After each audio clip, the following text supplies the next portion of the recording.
Vengala Rao Nagar corporator శ్రీమతి దేదీప్య గారు, యూసుఫ్గూడలో మొన్ననే కొత్తగా పెళ్లి చేసుకున్నాడు కార్పొరేటర్ గారు. అందరు పోయినరా లగ్గానికి? లేదా పోయినరా? తమ్ముడు రాజ్ కుమార్ పటేల్ గారు, భార్యను బాగానే చూసుకుంటున్నాం, సంతోషం. మొన్ననే పెళ్ళైన తమ్ముడికి ఆ వెనకాల మాజీ కార్పొరేటర్ కొమిర్శెట్టి సాయిబాబా గారు, డివిజన్ అధ్యక్షుడు సోదరుడు బాగా మాట్లాడినాడు నాగరాజు, ఇక్కడ నాగరాజు గారు. అట్లాగే కార్యక్రమంలో పాల్పంచుకుంటున్న అందరికీ పేరు పేరున, ఎవరి నాయకులు ముఖ్య నాయకుల పేర్లు ఎవరో అయితే చెప్పలేదో మీరు జర మనసులనే తిట్టుకోండి, బయటకు తిట్టకండి. తిట్టుకునేది ఉంటే బయట తిట్టుకుందాం, కానీ ఇక్కడ వద్దు. అందరికీ నమస్కారం. అనుకోకుండా వచ్చిన ఎలక్షన్ ఇది, ఎవరం కళలో కూడా అనుకోలే. గోపన్న లాంటి మంచి నాయకుడు మరి ఈ రకంగా అనుకోకుండా కాలం చేస్తాడని ఎవరం అనుకోలే. ఎందుకో కానీ ఆయన అన్నీ దాచుకున్నటోడు, ఏది తన పర్సనల్ సమస్యలు ఎన్నడూ చెప్పేటోడు కాదు.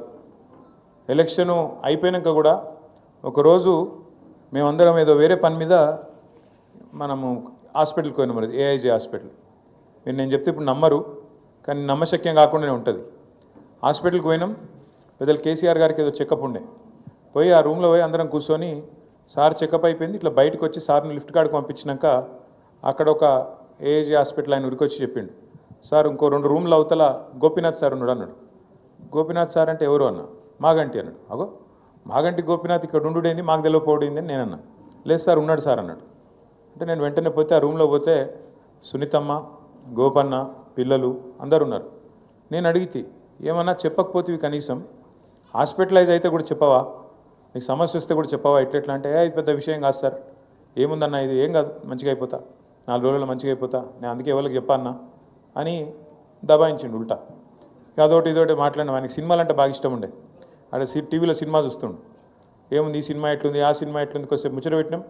కానీ తర్వాత నేను సునీతమ్మకి చెప్పిన, ఇట్లాంటివి ఉంటే చెప్పాలా మీరు మాకు, ఎందుకంటే మనిషికి మాటనే ధైర్యం కదా. మన ఆపద వచ్చినప్పుడు ఒక మాట మాట్లాడితే, ఒక భరోసా ఇస్తే ఏం కాదే నీకు అని 10 మంది చెప్తే లేకపోతే హైబద్ తింటారు మనుషులు ఎవరైనా. అట్లా కాకుండా మాటకు మాటనే ఉంటుంది, అట్లా చెప్పాలమ్మా అని చెప్పిన. కానీ ఎందుకో కానీ ఎన్నడూ చెప్పకపోయేది. తర్వాత అట్లాగే తన ఆర్థిక పరిస్థితి కూడా ఎన్నడూ మాకు తెలియదు. అందుకే మన అసెంబ్లీలో చెప్పిన, నేను ప్రామిస్ చెప్తున్న పరిశాన్ అయినా. చనిపోయినాక మొదటిసారి నేను ఇంటికి పోయేవారు కాడ పరిస్థితి చూస్తే మాకే అనిపించింది, అరే అన్ననేమో ఎప్పుడు ఏ ఫంక్షన్ వచ్చినా ఆడబిడ్డలకు మంచిగా బతుకమ్మకు చీరలు పెడతాడు, ఎప్పుడు ఏ ప్రోగ్రాం పెట్టినా గిఫ్ట్లు ఇస్తాడు, మంచిగా క్రిస్మస్ అయితే పెద్ద ప్రోగ్రాం పెట్టిండు ఆ ఎస్పీఆర్ హిల్స్లో, పెద్దది పెట్టి బ్రహ్మాండమైన లైట్లు గిట్లు పెట్టి హంగామా చేసి పెద్ద ప్రోగ్రాం చేస్తాడు.